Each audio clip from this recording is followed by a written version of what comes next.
Hello, and welcome once again to Guitar and Pen, a songwriter's notebook. I'm Mark Will, author, songwriter, and publisher in permanent exile, currently based on the island of Taiwan. I'm joined once again by Craig in Germany. How are you today? Very good, Mark. Looking forward to taking this second part of our Stones extravaganza. Yes, sir. The ultimate Rolling Stones cover band set list part 2, or maybe we should It's say obviously the longest title ever, right? It's quite funny when you say it like that, you know.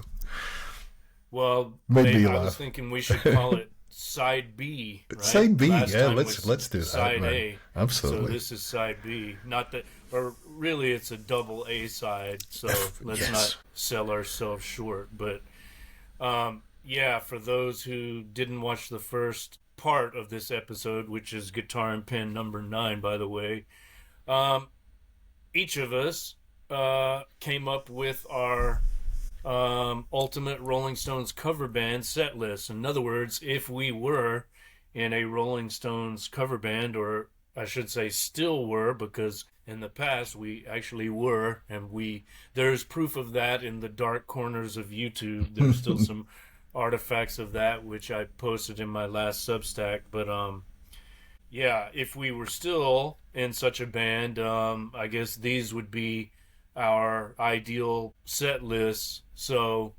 the way we organized it is set 1, then set 2, set 1, 10 songs, set 2, 10 songs, and then an encore. Craig chose 5 songs for his encore. I chose 3, so that my total list is 23 and his is 25. But anyway, last time for part 1, we got through each of our set 1 lists. So Craig introduced his first 10 songs, the first 10 songs in his first set, and then I introduced my first 10 in my first set. So today we will quickly review those previous sets, and then we'll get into set 2, the second set of 10 each, and the encore. Does that make sense? Sounds good to me. Okay, so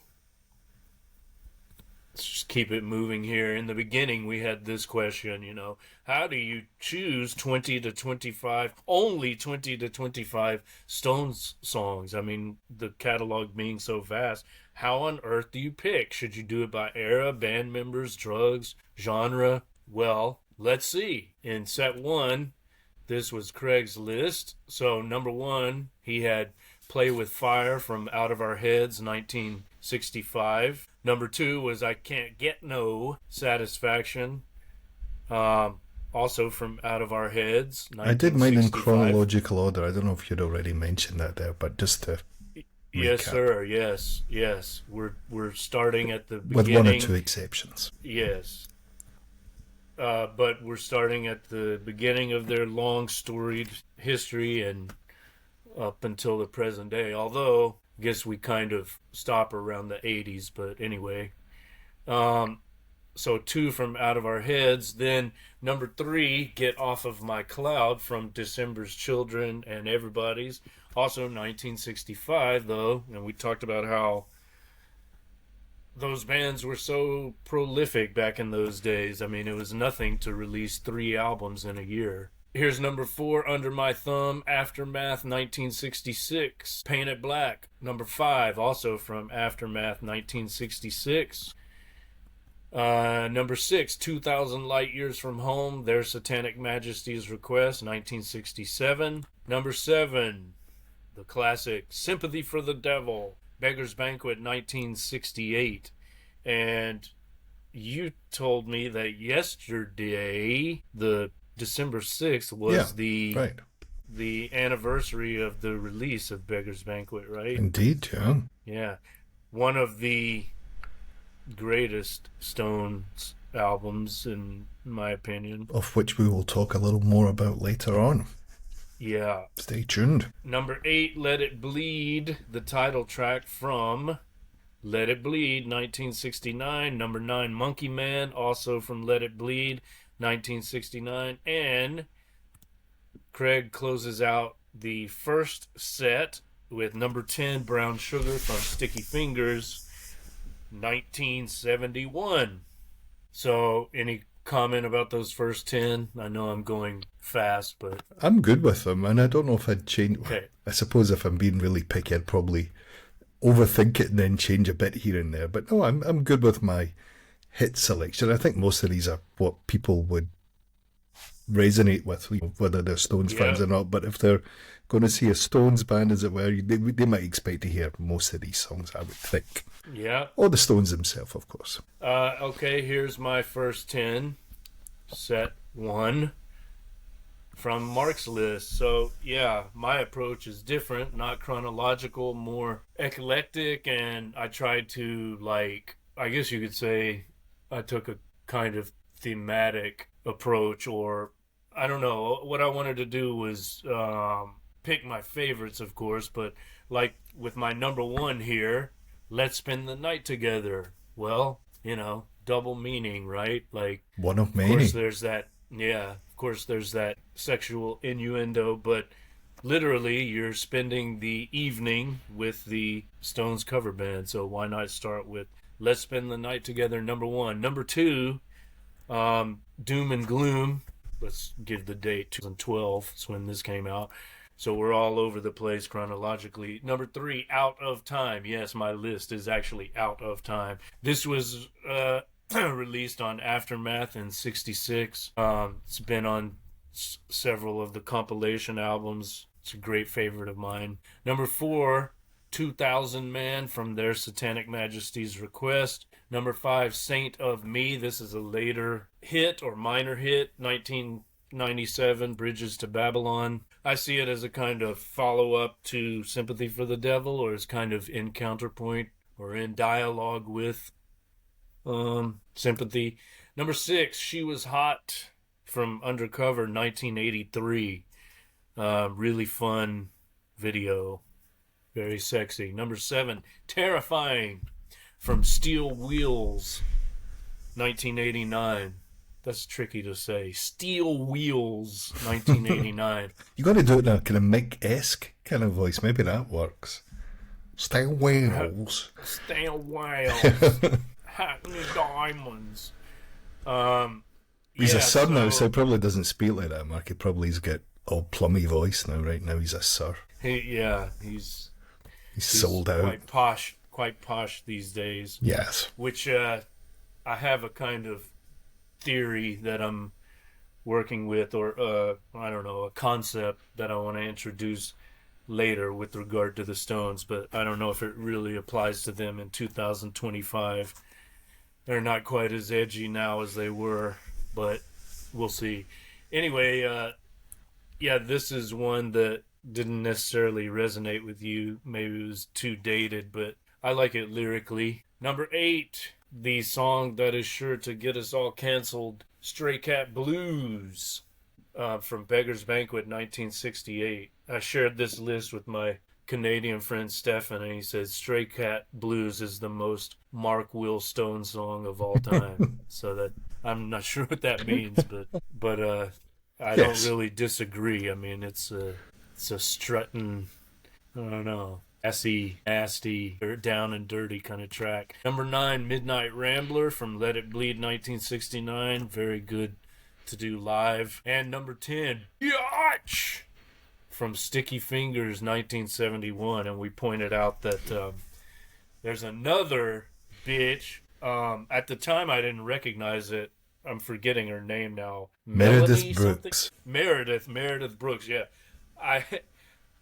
When you mentioned it, I was like, no, I haven't heard that. But then when I looked it up and, played it on YouTube, it's like, of course, I remember that. It's actually, I mean, it's not like Stones caliber good, but it's not worthy in that sense. No, but it's not bad. It's not a terrible song, no. Yeah, it's kind of an interesting The video is somewhat concept. dated, but I think that's the fun thing about looking back at, especially the video age, it's just all right. We need a video, so you're like, okay, cool. And whatever happened to Meredith Brooks, I never bothered finding out. I don't know. One-hit wonder, classic. Yeah, she was a one-hit wonder, exactly. You know, it reminds me of. Do you know that Berlin song "Sex I'm a"? Berlin as Um, in Take My Breath Away, Berlin. yeah, that Berlin, and I know them yeah, from you've that, never yeah. you don't so you don't know this song "Sex." It's Yeah. there's actually the line. The I can't remember the singer's name, but she sings, "I'm a bitch. I'm a little girl. We make love together." There's a guy that she's duetting with, but anyway, that's one for the show Take notes. My Breath Away was the number one for like forever, right, when that song came out. Yes, yeah. Um, Name that film, but Mark? oh, that's from Top Gun, isn't it? Top Gun, I think, right? Or Days of Yeah. Thunder? It's what some rubbish like that, in it. Tom Mm, Cruise on an egotistical mission to save the world, part 15 or 27 or 6B. yeah, terrible. I mean, that's pure Pentagon propaganda right there. I mean, literally, they were involved in the production of that, and even more Or so the in second this one, anyway. latest I one. don't know about the first one, but I'm sure they were. Oh yeah, Their mucky they paws that all over it, right? sure. I mean, it was more subtle then, I guess, but now it's like No, I think. blatant that you couldn't even get You know the what? I've never actually seen Top Gun budget or for the it. second one, right? So it's one of Well, a few films that I've you're no. not missing anything. Dude, so I've never seen Ghost. There's a bunch. I think I had a misfortune of seeing Pretty Woman once, and that was enough in at the pictures. So I don't know how many years ago that is. A lot. Well, there And I was thought, another one. There go was on. another one. Well, I was gonna say there was another one around the same time. I always get them mixed up. Top Gun and I think it's called Iron Eagle, and All then right, yes. the the big rock song from that movie was. Do you know your favorite band? Oh, well, it's not Velvet Underground then, is it? Queen. Oh, torture. One vision. One You're vision. in. Remember that? Fuck yeah, sadly. I kind of, I mean, I don't know. It's silly. Maybe it's a guilty pleasure. I Well, liked that song when it came out, and I can still listen to it. fair But enough. I always thought that's in Top Gun, right? And then when you look it up, no, it's in Iron Eagle, which is, that wasn't nearly as successful. Maybe there's an All right, episode but in there somewhere for another day about soundtracks or songs from movies in a particular way that resonate for better or for worse, Maybe that's yeah. one to note for later. Well, we mentioned that Out of Time #3 on my set list one. Set one was featured in Tarantino's Once Upon a Time in Hollywood, so there's that. All right, so we're done with our review of Side A, Part 1, so let's get into Side B of this bitch. Uh, Set 2, here we go. And we start with yours, of course. So, what are we looking at here? Number 1. Wild Horses from Sticky Fingers 1971, and of course I chose the Hot Rocks thumbnail for this one because I was reading about Alan Klein and his business dealings with the Beatles first and then the Stones, if my chronological thing's the right way around. And yeah, he made an absolute fortune off this album, right? Because he owned most of the copyright. Anyway, there's a whole Wikipedia thing about that. You can go down that rabbit hole. Wild Horses. So I was like, well, where do I start? I needed something. I wanted to kind of start with a ballad for part 2. And it just so happened Yeah. that following that my chronological path, this one seemed to fit the bill. So Wild Horses. It's a nice little blurb I found about the original, or the recording of it. So it was recorded in Muscle Shoals Studios in Alabama. And for those who can't see the screen, original keyboardist Ian Stewart was present at the original recording at Muscle Shoals Studios, but he refused to perform the piano part on the track due to the prevalence of minor chords, which he disliked playing. I just thought that was such a great nerdy musical thing to do. He's like, nope, I'm not playing it. It's just, I don't like minor keys. And of course we should Was say, it just that song, or I think in he's just general he like, just didn't like it. Now, Ian Stewart's quite an interesting character because he was also at one point the band tour manager. So he was in the band and then out the band and kind of in the periphery of things. Nicky Hopkins played a lot as well, and there were Nicky Hopkins, yeah. A few other kind of keyboard, Billy Preston, I'm sure played with the Preston, Stones as well. Yeah. So yeah. keyboardists have quite a few of them over the years. But at And he this time, played with other people too, right? right? Yeah, Like famously Led Zeppelin, Boogie with you Stu boogie with Stu. I think you're right. Yeah. on Physical Graffiti. That's Ian Stewart, Mm. if I'm not mistaken. So for me, Wild Horses is a great kind of ballad to start with. There's certain Stones ballads that I can take or leave, but the ones that I've chosen, so I think in my side two, as it were, on my second set list, we're going to find a couple of ballads that might surprise you. But Wild Horses, I think, just has it resonates with me in some ways, whether it's the title of the song or whether it's just kind of, that nice laid back groove to it. It works for me. That's a Keith song, right? Like, I don't have the evidence for that, but it feels like a Keith composition. Even maybe lyrically, he had some input there. Is that your impression? Now you mention it, yes, we're probably both way off the mark, but I would Mm. definitely go with what you're saying. What do you think about Wild Horses if we compare it to other maybe Stones Well, ballads, or is it overplayed for you? Yes, it is. I wouldn't put it on mine. I wouldn't want to like perform it, or I say that, but maybe it would be fun to sing.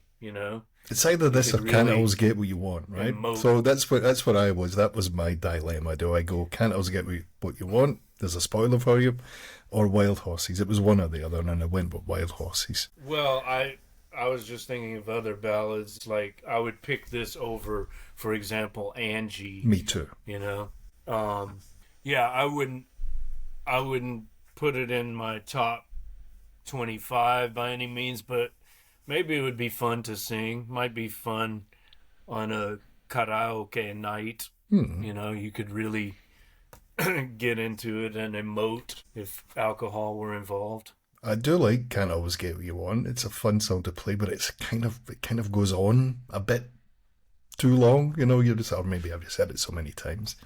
And it doesn't really change. This is maybe one thing we didn't talk about musically. A lot of Stone songs stick to the same. There's not a lot of diversity in the style of the song or the way the songs are composed. It's a very kind of, here's a riff, here's a little bit of a bridge kind of thing, maybe a bit of a solo, and then we're done. It's kind of formulate. Not that that's a criticism or an observation, but here's a good example of where do we take it? Do we just keep it as it is? Do we just play this for 5 minutes? I was thinking about that last time too. There's one in my set list too that I'll save this comment for later, but there's something about the simplicity of composition that could be relevant to this discussion, but I'm going to save it. All right, let's go on to number 2. Number 2 on my Love list. this one. Dead Flowers, again from Sticky Fingers 1971, and arguably the best country song ever written, performed, composed by a non-country artist. So the quote I took from Mick Jagger, this is from 1995, and he says, "I love country music, but I find it very hard to take it seriously." This is CMT, was it called CMT, Country Music Television? Is that what it was? Was that in the 90s, 80s, 90s time? Must have been. I almost said CNN, but that's not right. Well, it's kind of not far from the truth. Oh, I think it's called TCN, right? The Country Network. Is I it? don't know. Anyway, it's all hats and fucking Yeah. honky donk badonka donk and all this other Right. bullshit, right? Anyway, so I'm just thinking the time when he says that, 95, Billy Ray, whatever his name is, all that garbage, Miley Cyrus's dad. Right? The mullets take over. Anyway, I digress. So we'll go from the top. I love country music, but I find it very hard to take it seriously. I also think a lot of country music is sung with the tongue in cheek. So I do it tongue in cheek. This is from Mick Jagger, 1995 interview. And it's such a great song, Dead Flowers. Again, this kind of simplicity of the chord progression. I mean, it's a very, very easy song, basic song to play. Nothing complicated about it, but it's just fantastic. It's just one of Beautiful. my favorite Stones songs. Yeah, if you had not snagged this, when compiling your list, I think it would have made my top We haven't even got to the 25. lyrics I yet, love it. you know. I mean, it's just poetry. It's just phenomenal. Yeah, it's great. It's great. And very fun to perform live. And it has I a mean, I country think we always swagger had to this it as in well. our It's, set. it's fantastic. And that's, there's a whole, you could do a whole episode on country influences on the Stones, because I've got a couple of other tracks that I've highlighted which are great country songs by the Stones, like original compositions, not just Hank Williams covers, although I think they did a couple of those too. So another example of their eclecticism and their ability to take from all these different genres and make them their own. I mean, and it's a love song as well, right? That's what we want to forget, and it's just it's very poignant in that way, you know. Dead Flowers. If you've never heard it, if anybody whoever's listening is, if you've never heard it, don't know what this is. Well, do yourself a favor. You're in for a real treat. The Beatles had a country phase too. This is kind of a digression, but I just thought of it. You know, the album Beatles for Sale. Mm-hmm. There's a lot of C&W influence on that, I would say. Like the song Babies in Black. That's a great one. All right, number 3. Love this. Number 3 rocks off from Exile on Main Street, 1972. So we were talking about the golden years of the Stones. Maybe we'll come back to that in a moment. But I just put a very kind of... Is this actually from the lyrics? I can't remember where I took this from. Yeah. This is from the lyrics, right?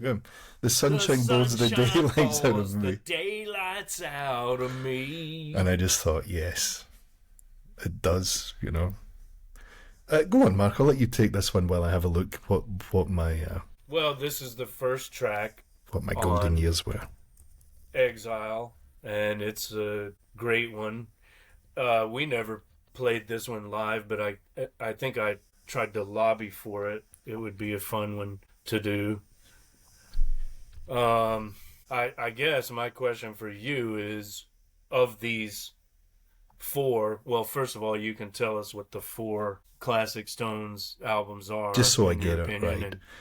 The golden years usually, the Stones' golden years anyway, usually refers to this kind of prolific and acclaimed period from the late 60s to the early 70s. So starting in 1968 with Beggar's Banquet, which we mentioned earlier, Let It Bleed from 69, Sticky Fingers from 71, and then as we're now at 1972's Exile on Main Street. This is widely considered as their most, not just prolific, but their, well, let's just say their best work through these 4 albums.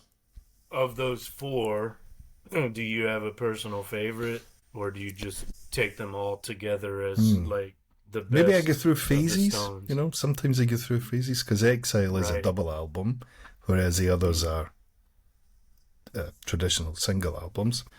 So maybe that has something to do with, you can listen to Exile less than the others just because it's, you know, it's a longer listen to kind of thing. There's a bit more musical diversity on that album, I think. A bit more chaos on it as well, but maybe that's another story we'll come to a bit later on. And I think the other albums, you can just put them on start to stop, and just kind of, you know, press play and you're good to go. So for me, Exile's an album that I like to dip in and out of as well as listen to it as a whole thing every now and again, but maybe less so than the others, if that's a very convoluted way of saying that. But just because of the length of it. Yeah, I think so. You know, if you're really in the mood for, it's kind of like their White Album. It is a bit, it's very eclectic, and some of the tracks are hit or miss, but they're a bit watery, right? They're a bit watery thin, you know. In some ways, it's kind of all right, fine. I like that aspect of it, you know, because they are willing to try anything. I mean, we mentioned also Zeppelin's Physical Graffiti, which is also a double album, and it's the same kind of thing, you know. You get to see the band in its prime, firing on all cylinders and just trying anything, you know. It's like throw shit against the wall and see what sticks. I mean, usually it sticks.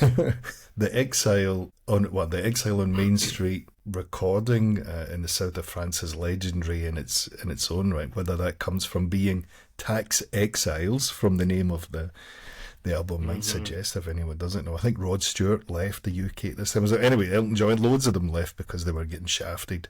They were having to pay too much tax, but I think it was something ridiculous they were paying. They all decided to bugger off and enjoy the French Riviera. And I think, from what I've read about it, it just sounds like complete madness. Anything productive came out of it at the end, right? This double album, let alone a legendary double album. Yeah, I mean, Keith was... They were in a state of flux. Completely strung out at this time on heroin. There's a lot of heroin involved, yes. And that's probably one of the reasons they moved there, because they got the French connection, right? Indeed. Like that. And the producer, Jimmy Miller, we haven't really mentioned either. He also was involved in these 4 albums, Jimmy Miller. And he was also quite involved in the recreational side of things, we should say, as well as being, I think, an absolutely fantastic producer and musician, maybe in his own right. But yeah, he liked to dabble, shall we say. So he indulged in a bit of the jiggery pokery. Well, you mentioned Alan Klein, and he's like an underworld figure himself, you know. So, I mean, he's straight up gangster, basically, as a lot of people from the music business were, including, you know, Sharon Osbourne's father, Don Arden. He was a straight up gangster, right? Paying people to play his band's records on the radio and saying, well, if it were a shitty song and I paid people to play them on the radio, that would be one thing, but they were good songs, so why not? You know, it's all part of promotion. Indeed. A podcast for another day. Peter Grant. I mean, this is the stuff of legends, eh? Just another hard man. Yeah. So, like, all of these, well, I don't know. With the Beatles, you got Brian Epstein. He's not exactly a hard man. He probably liked hard men, but he himself was not really of that intimidating type, right? I would say, yeah, different character. But you know, to what extent were those gangster types key to the success of these bands? The Who, did they have like a gangster manager? I don't think that Kid, whatever his name, Kid Lambert, was it? Yeah, there are probably a few shady characters kicking about. I mean, we're you know, no smoke without fire and all that, to use a well-worn Pink cliche. Floyd. I don't know who was managing. Somebody posh probably did it for Pink Floyd, right? You got a posh hard man, you know, I feel like that's some kind of middle-class guy from Oxford or whatever, right? You know, he kind of asked you politely and then he might beat you up, kind of thing, you know. It's a bit like that. Anyway, without getting into too many cultural stereotypes, Rocks Off Exile on Main Street, it's the first track on the album. Yes, yeah, it is. So I mean, kicks it off. That's part of the reason I chose it as well, because it's such a great opening song. Fantastic. If nothing else. All right, and number 4, another great one from Exile. I think you took the thumbnail for this one. You did, well, right now. Yeah, because of your little comment here, Bobby Keys steals the show. Because it's a great picture. Yeah. And this is one of the many other rotating, or can we call him rotating cast member? Yeah, I suppose so. But I think he played with the Stones right up until he passed away not that long ago, a few years ago now, but not a long time ago. But he was an integral part of their live setup as well. One of many horn players in that group, but he was a saxophone. So this is Bobby Keys Steals the Show, and I think the song is Rip This Joint. This is number 4 on our list if I work my way backwards. Again from Exile in Main Street. And this is a classic. Please go on, man. Excuse me. Well, isn't it the second track on? I think it is, right? Yes, right. It's right after Rocks Off. I mean, it doesn't like get any better than that for 2 songs back to back, man. It's just blinding, you know. It's blindingly good. Such great performance, and really Rip This Joint. I know it does what it says in the tin, right?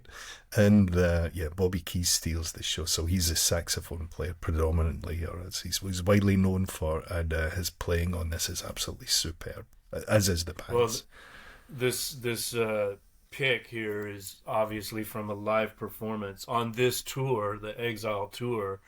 You know who their supporting act was? Rush? If I'm not mistaken, Stevie Wonder. Stevie So, Wonder. so Stevie Rush is a bit would later, I think. Stevie would play his. I didn't know Rush toured with them. That's pretty interesting. No, maybe just made that up. Stevie played his set, and then he would stay on stage and play keys with the Stones. Can you imagine? That would be like my dream concert, It's not too shabby, is Stevie it, man? Wonder and Well, we the forgot. Stones. We can add him to the list of keyboards this thing, yeah. So there's a great picture here, if you can't see it, with Mick in the middle looking very kind of dramatic in his pose.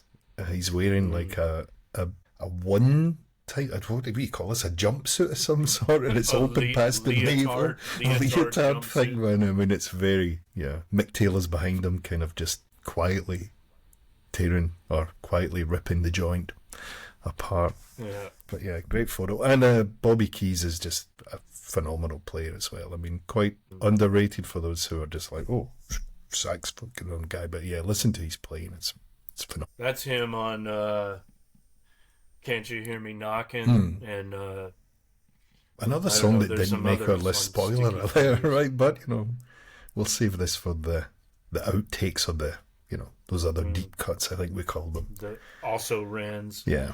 All right, number 5 again, Exile. Probably my, now it's a bit like picking your favourite kid, dog, beer kind of thing. Now, is this my favourite song from the album? It's definitely one of them. The quote I've taken is this thing from Charlie Watts. A lot of Exile was done how Keith works, which meant playing songs dozens of times, letting them marinate and repeating the cycle. So I just love that quote. It's kind of very, if you've played in a band and you're working on stuff, sometimes you just have to maybe we didn't have as much time as they do, because, they can do it 3 a.m. or, whenever they like. But, there's a certain kind of resonance there between normal people in bands, and you just have to let things marinate, and then kind of, something will come from it. But I just like that quote from Charlie. And a This great is song. Tumbling Dice, by the way, for those. Keith's listening. favourite song, I believe. Okay, more so than Happy, and I think so. I might have read that. okay. Or maybe he wants it played at his funeral. Maybe that's what it is. Well, that's a different approach to recording, If you have the luxury of playing dozens of times and letting the songs marinate, that you get one result. I mean, that's what we did with the Princess Disease album we recorded, right? Like, we just played our live set that we had been playing for many months, so we knew the songs very well. Lately, I've just had like demos which I've shared with the musicians. We've done some, discussion online and had one at the most 2 rehearsals, and then we just go in and do, 3 or 4 takes and piece them together. So I don't know, there are things to be said about each approach, right? Like, you got the spontaneity or the possibility of some kind of magic happening on Exactly. the There's first maybe couple a of piece takes. missing or a spark. You're just waiting on for it to happen to ignite something, and then you're like, that's the bit we've been missing. Well, I mean, what I'm saying is, like, when you play it dozens of times, or you're playing a song dozens of times before you record, as Charlie is saying they did on Exile. I mean, you have the advantage of knowing the song very well, but also you could like fall into a rut occasionally, What I was saying is there are positives and negatives about each approach, right? Like, the positive aspect of playing something dozens of times and letting it marinate is you know the songs very well, and there are no surprises. But when you don't know a song as well, sometimes those surprises lead to some interesting one-off things that wouldn't have happened otherwise. That's all I'm saying. I mean, that's like, I think that's a Dylan approach. He likes to just record the band's first impressions. You know, he thinks the energy of that leads to the best results. I think Beck had a similar working approach on like that Mutations album, which is probably his best work. But anyway, oh my goodness, we're we've got a few slides to catch up with here. All good though. Go back to, okay, here we go. Rocks Off, Rip This Joint, Tumbling Dice. There we go. We're back in the place. So this would be my fifth choice in my second set list, and I think there are at least more than four. There's one more from Exile to Come, but there's more than four. But I thought, okay, let's behave and let some other tunes get a listen to. Here's the next one, number 6, also from Exile. And this thumbnail, I believe, might be taken from the films. It was like a live show kind of thing they did with Martin Scorsese and a cast of other showbiz type people, Lady Gaga and I forget who else, but yeah. Shine a Light. What's her name? Aguilera. She can sing. Sang on a song that's on my list, which I'll share later. But yeah, Shine a Light, number 6, also from Exile. So this is, how many is this? This is the now? fourth 4 or one. 5? This is the last one. And I think this might be the last song on the album. I've kind of topped and tailed it here, I think. I'm pretty sure this is the last song, or it's second last, something like that. I think Soul Survivor is last. Maybe not. It's getting near the end of the second record, as it were. This time a quote from Mick Taylor. I liked Shine a Light. I played bass on that. There are quite a few things I played bass on. I used the band's Fender jazz bass for these because Bill wasn't there. He was late and nobody bothered to wait. That used to happen a lot, actually. I don't mean that Bill was late a lot. We didn't always get there at the same time. This might lead to, or allude to some other kind of chaotic behaviour or, eclectic happenings at the same time. If we felt like playing Wood, Taylor, 1979. And That's great. They're such accomplished musicians that anyone can jump in and fill any position, at least among the guitarists and bassists, right? Like, of course, we know Keith. When we talk about the interweaving of the guitarists, right? This is a phrase I think they use between either Mick Taylor and Keith and then Ronnie and Keith. And it's the same, I think, as a band itself. It's great because Jimmy Miller played a lot of drums on Exile, I believe, as well. I don't think Charlie was involved, or in some of it, or any of it. I saw something the other day, which is it on It's Only Rock and Roll? We'll get to that later, but I think Kenny Jones played on one of the tracks, like on the record, not just like. So maybe Charlie kind of kept his himself to himself in some ways and went away and did family things, or I think he had horses and stuff like that as well, or he's just like, I'll let these cats go and do their thing and they'll call me when they're ready. He quietly had his own drug habit too. Less knew about that. Publicized, I think we could say. You've heard the story about how he was summoned to the studio by Jagger. Oh, go on. Late one night, Mick and Keith, I guess, were working on something, and Jagger, a very inebriated Jagger, called Charlie, at 2 a.m. or whatever, and said, "Hey, I need my drummer here. Where's my drummer?" And Charlie got up, took a shower, put on his best suit, came to the studio, punched Jagger in the face, and said, "I'm not your drummer, you're my singer." And then he went home. Yes, the stuff of folklore, folklore and legend. Stone's lore. That's probably an Old Gods Almost Dead.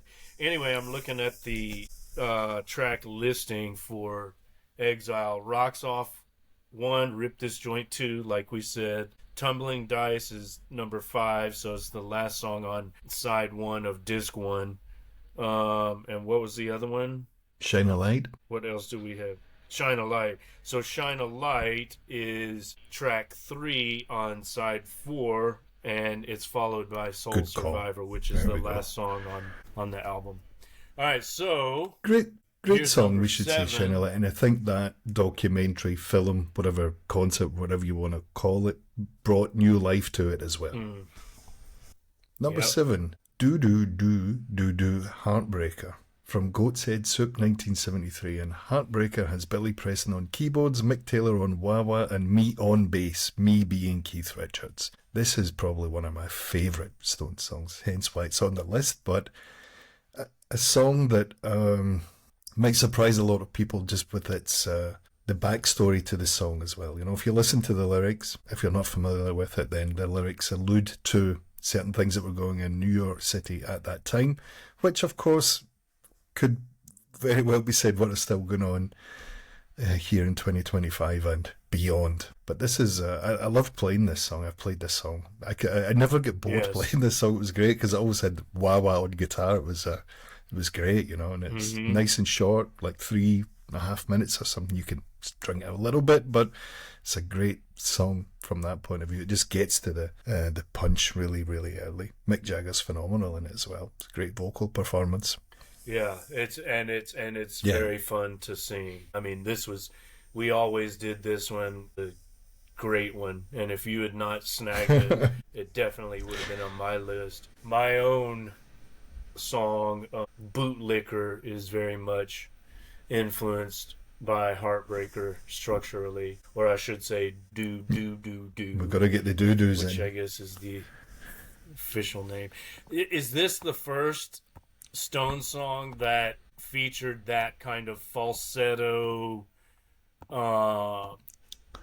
vocal line like we get in Miss You and Hang Fire, actually, which we were playing a few minutes ago? Is there anything before Heartbreaker? I'm not sure. I mean, we're now going into kind of new territory musically as well, so we're maybe leaving the gospel influenced or country influenced, slightly boogie honky kind of honky tonk vibes and so on, and now we're getting into a more kind of raw kind of sound again, I would say, with this album with Goat's Head Soup.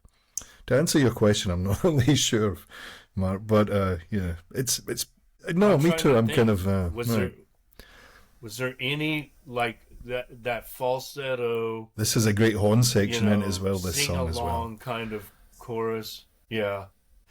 I can't think of any of those. I mean, anything before this. We'll have to reflect on this further. So this might be the Stones. It may be one of their angrier moments. Yeah. Now, whether that's, I think as we mentioned last episode about they might not really be that well known for having other views rather than being a rock and roll band, and the soap opera that goes with that, and it's such a legacy and a storied career and so on, with all of the marriages and deaths and divorces and everything in between.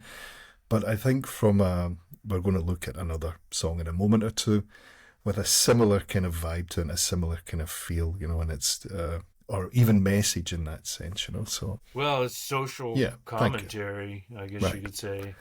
I was just thinking about Goat's Head Soup as an album. I mean, it's not generally considered to be in the same class as those other 4 that we mentioned, but it's this might be the beginning of the Glimmer Twins production career. I think this is Jimmy Miller did Exile and then no more Stones after that, but I believe Jagger and Richards also took production credits from here on in. Well, they did a Can't good argue, job. man. Okay, what's your number 8? If you really want to be my friend, from It's Only Rock and Roll 1974. And this is such a lovely song, right? It's just a very kind of heartfelt, maybe it kind of appeals to my softer side in that sense, but it's a really kind of heartfelt message. I'll give the quote on the screen. So I took this from Keith Richards' autobiography called Life, and it goes something like this. Bianca Jagger, I'm not sure what her name was before that, but she's from Nicaragua, if I'm right, or she was a model, I suppose, right? I think. Bianca brought with her a whole load of baggage in society that Mick got into that nobody else was at all interested in, and I've no doubt Bianca by now is no longer interested in either. Even though I had nothing against her personally, it was just the effect of her and her milieu on Mick that I didn't like. It distanced him from the rest of the band. Mick was torn. And that, for me, tells so much through music, right? So whether you and I can resonate to the song, and anyone else for that matter, lyrically, here we're getting the person who was involved in co-writing and putting it together, and what it meant to them as well. How should we interpret this? Is it Mick speaking to Keith, or is it Keith's message to Mick? Like, if you really want to be my... Or is it both of them speaking to Bianca? You know what I mean? Like, how do we... I'm thinking of the lyrics. If you really want to be my friend, something like, you gotta let me off of the lead, which American audiences, that means leash. Like, the leash that you put on a dog, right? Like, who's if we're looking at it from a biographical perspective, who's talking to whom? I mean, I think friendship goes a lot deeper than people who come between friends, as it were, whether that's another, relationship and so on. But I think that's what Keith's trying to say, even though with all of the nonsense and all of the completely fucked up rock and roll lifestyle, debauched lifestyle they've been leading for the last, 10 years, however timeline you want to put on it. At its core, there's just something about, if you really want to be my friend, this is what you'll do, or this is how you'll feel, or this is how I feel about you. And I don't know. I think it's beautiful. It's such a nice song as well, musically. The phrase "bros before hoes" comes to mind. Absolutely, yes. You've nailed it right there. But actually, I was listening to this before we went live, or was it? No. It was "Time Waits for No One," which is another kind of ballad type song from this album. But I was thinking of how it reminded me of "Time Is on My Side." That there's, like, we're talking about these eclectic influences. There's the doo-wop influence too, maybe you can hear echoes of that on this, maybe more so. Time Waits for No One. I mean, the lyrics in this, I've just anyway, brought up the lyrics here. If you really want to be my friend, let me live it up like I used to do. If you really want to understand me, there's some giving up we got to do, and then goes on and so on. But the lyrics are fantastic as well. See, that sounds more like what Keith wishes Mick would say to Bianca. You know what I mean? But I don't know. That's speculation. All right, let's move on to the title track from the same album, number 9. It's Only Rock and Roll, 1974 title track from the aforementioned album. And the quote I have up here on the screen, it's a great thumbnail, actually. It's a very... they don't look as though they're... Compared to that Bobby Keys photo, this one is a more... I don't know. There's less movement going on. They just look a bit bored, if I'm being honest. More laid back. Mick Jagger has stated the song was a light-hearted, anti-journalistic commentary, and the chorus is a simple and unapologetic celebration of liking rock music for what it is, just rock and roll. I couldn't agree more, but I like it. Pretty straightforward. Let's have a rock and roll song with rock and roll in the title, Mark. I mean, these are little kind of... games you could play as songwriters and so on. You're giving each other kind of things to come up with, or ideas. Hey, we haven't had a song with rock and roll in it. Right. Remember that rock and roll thing we used to do? Yeah. What's a poor boy to do but to sing for a rock and roll band? It's kind of like those AC/DC rock anthems, right? Or The Who, Long Live Rock, For those about to rock, we salute you, going back to the AC/DC. You know what I mean? They're kind of cheap lyrically, but I guess in that genre, this is one of the better ones. It's a nice jam as well. Dislike this. It's a nice jam. What's that? It's a rock and roll song. Yeah, I I have to say that, like, as a single, I always disliked it, but when I listen to it in the context of the album, I like it 1,000 times better. I don't know why. Um, and now I can listen to it as a standalone, but I never really appreciated this as much until I listened to the whole album, and I listened to this in the context of the album. Is it the opening track? Let me check. I think it probably is. Let's see. Let's see. Track. Oh no. It's the third track on side one. Starts with "If You Can't Rock Me," then "Ain't Too Proud to Beg." Then it's only rock and roll, but I like it. So yeah, for whatever that's worth, like sometimes songs get better when you hear them in the Right. context of the album. Is that the lesson to And I think learn? as well as we're talking about in the context of set lists, imaginary or otherwise, I think this is a kind of great song to add to it. It gives people a chance to go up and dance and kind of boogie a little bit. We never did this one. I Did did it we? later on. I Yeah. don't remember. Okay. Yeah, it would have. It probably would have been fun. All right. Well, how do we end it? Song number 10, set list 2. But yes, I can hear the dog. Tick, tick, tick. Number 10, Full to Cry from the album Black and Blue 1976, which was just reissued or remastered in the last few weeks. I think by Stephen Wilson from the Porcupine Tree and other such things. He's also remastered some Floyd stuff, a Yes album. Don't know where he gets all the time to do all this stuff, but anyway, there's a new reissue of this album out. Full to Cry, produced by the Glimmer Twins. So yeah, as I mentioned earlier about the relationship, the production relationship, I think here's a good example of where the band were going. As I'm going through my list kind of chronologically here as well, you're getting this. All right, where were we in 1976? So we've been through all the Exile and then, rock and roll stuff. And where are we now at this point in time? Yeah, if you've never heard this song before, you might think it's kind of a bit, I don't want to say a parody, but you'd just be like, it's Mick in full, being a bit eclectic with his performance, I would say. Campy. Right, Camp but mode. there's not a criticism. It's just definitely different. Anything you'd like to pick up on it, Mark? I know I've heard this, but it's like one of the albums I'm least familiar with, Black and Blue. So I'll have to give that a Mick's listen playing later. piano on it. When If you check the mentioned video, Mick's playing piano, Okay. which is quite different. Well, when you mentioned the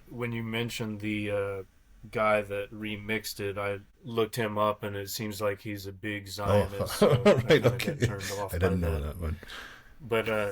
But anyway, I'll have to give this Another ballad, album we more of should a say as listen. well, if you're not familiar with the song Full to Cry. Yeah, beautiful song. So we close out set 2, your set 2, with another ballad, and then we'll see what happens in the encore. But let's continue with my set 2. Open with Gimme Shelter, which we played many times live. It's the opening track on Let It Bleed 1969. I had to leave some for you, man. Right? I couldn't steal them all. Yeah. It's no fun in Right. that, man. Yeah. So, as I said, this is kind of like the precursor to Doom and Gloom, or you could say Doom and Gloom is like the updated version of Gimme Shelter. I mean, this is a great, we're talking about social commentary songs. That's definitely what this is. I mean, it's kind of a protest song, but,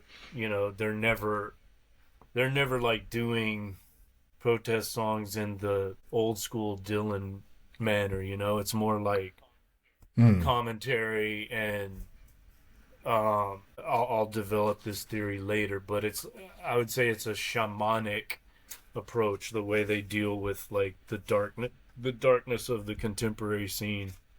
So, as Wikipedia states the obvious here, the song covers the brutal realities of war, including murder, rape, and fear. There's some great background vocals Mary by Clayton. Right. Who, I think, was later impregnated by Well, Jagger. I One don't of know. those The story background goes singers that she was again, a Jagger-esque. We need or I think was involved in the recording or production of this. They said, "Oh, we need a female voice on this. We need a backing singer." All right, they're in LA. Well, call someone. So she arrived at 4 in the morning or something like that, appropriately, and yeah, they did it together. But apparently, she was 3 or 4 months pregnant at the time, and she lost the baby. Now, whether this is directly due to her vocal performance on it, because you hear the impact of her voice, and I mean, it's just staggering. I mean, it's unbelievable, right? I mean, it's just, yeah. and she means it. I mean, there's none of this, Yeah. pretend, fake it till you make it kind of bullshit. I mean, this is real. This is raw. This is just like Right. pure energy and adrenaline and angst and all of these emotions together. Do you think you can do that for me? She's like, yeah, I think I can do that. I mean, it's staggering. It's unreal. She did go on to have a solo album of her own where she covered, don't know if it was a covers album she did, but there's a version of her doing, what's the Neil Young song?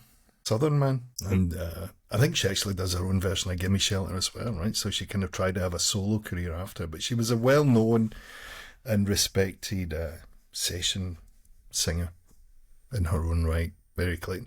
But this song is just phenomenal. I mean, everything about it. The guitar playing in it, not a hard song to play, but it just sounds knock it out the park stuff. I mean, if you hear this song really loud, which it should be played, it's just, have that. You're like, okay, right? Where do we go with it? I mean, it's such a good song. But am I right that she's the mother of one of the Jagger children? I don't think so. Or, okay. But I'm sure there's plenty of them somewhere else.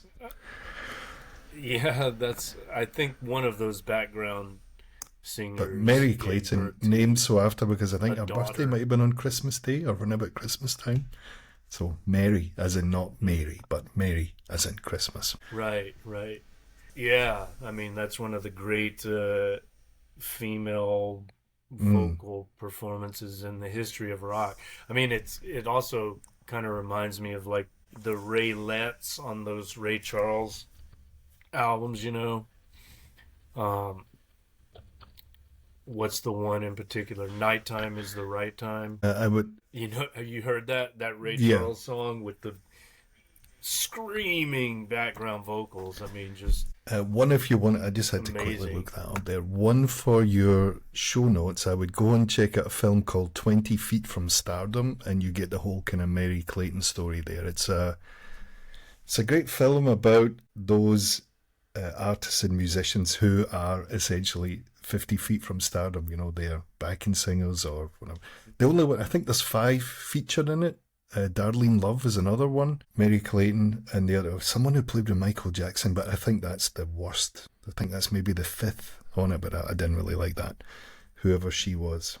Sheryl Crow. She was a backup singer for MJ, and then. But check it out; it's definitely worth watching. 20 Feet from Stardom. It's called, not 50, but 50 meters, 20 feet. Potato. Right. Top five, Okay, Mark. Would you say? Would you give Gimme Shelter a top 5? For me, I don't know. They're maybe top. If I'm feeling 10. angsty enough, then yes. If I'm feeling like balls out, here we go. I mean, it's just. I don't think it's aged at all. I think today you still have people covering it in their own particular way, just because of not because of the message of this, or not just because of the message of the song lyrically, but just the power and the energy, the raw energy of it. Yeah, and that's one of those that builds up, right? You've got that intro with the echoey guitar, and then you've got that kind of different dynamic to it as well, and then when it comes in, you're just like in your face. Yeah, and the lyrics really emphasize that. I mean, that aggression and angst, as you say. Well, speaking of lyrics or angst, aggressive attitudes, my number 2 is this often overlooked song from Aftermath 1966 called "Stupid Girl." It's the B-side of "Painted Black," actually, and I mean, this is just musically, it's all right, but the lyrics are just, the misogyny is so in your face and forward. They're not really hiding it, and the title might allude transgressive. to that message. Yeah, I mean, I remember when I first heard it on one of those compilation albums. It's like I think it's a double album with 4 CDs or whatever, or a quadruple album maybe. One of those compilations with like a lot of interesting B-sides, including their cover of a Stevie Wonder song. I don't know if you've heard that, but it's pretty incredible. Like their version, I prefer their version to Stevie's. The name escapes me, but it's amazing. Put it in the show notes. But I remember seeing this track listing, "Stupid Girl." Not to be confused by the Garbage song. Or the song by song. Garbage. Right, we'll get it right there. Oh, she had a meltdown the other day. I don't know if you've seen it. It's phenomenal. I would go and check it out. They're playing some festival in Australia, Melbourne or Sydney or somewhere, and she has a full-on meltdown. Shirley Manson, her name is. Yeah, she does it. She doesn't come across well. Let me put it that way. Stupid girl.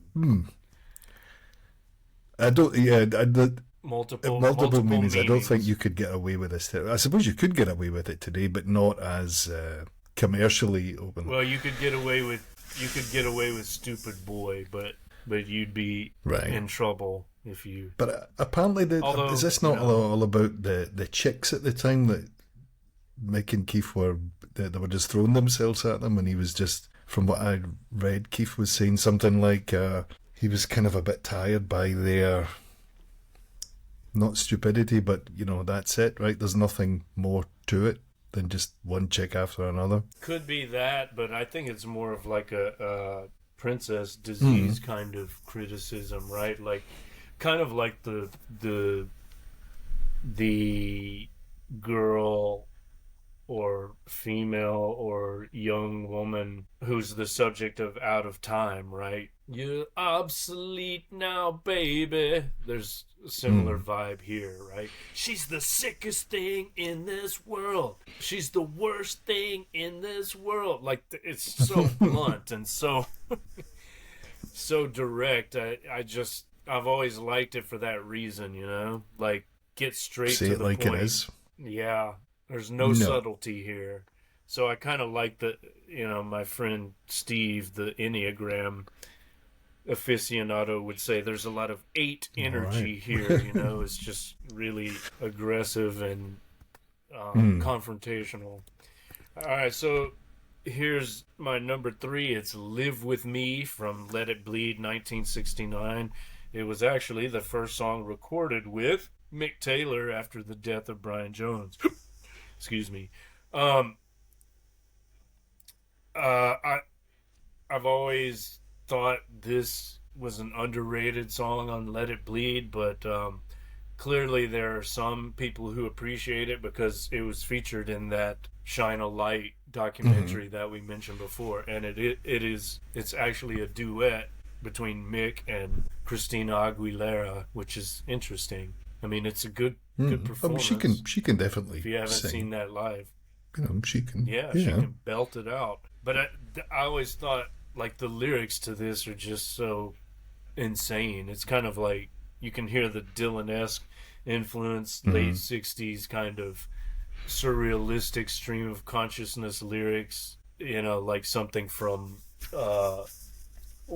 Bringing It All Back Home or Highway 61 Revisited, just really wild, surrealistic imagery that doesn't make a lot of sense. I also made a Mick Taylor note there. I just wrote Mick Taylor, 2 guitars. That was it. Right? That was my note to it, but I think purely from a performance point of view. Did I know it was the first one he recorded? Yeah, it was around about that time anyway. Mick Taylor, probably one of the more underrated members of the Stones, at least I think. He seems to have been brushed over just in the course of history, or he left because he wasn't being, whether that was compensated for his work or he wasn't being credited for the work he was putting into it, and I think Mick and Keith just kind of said, all right, there's the door, and we'll get someone else.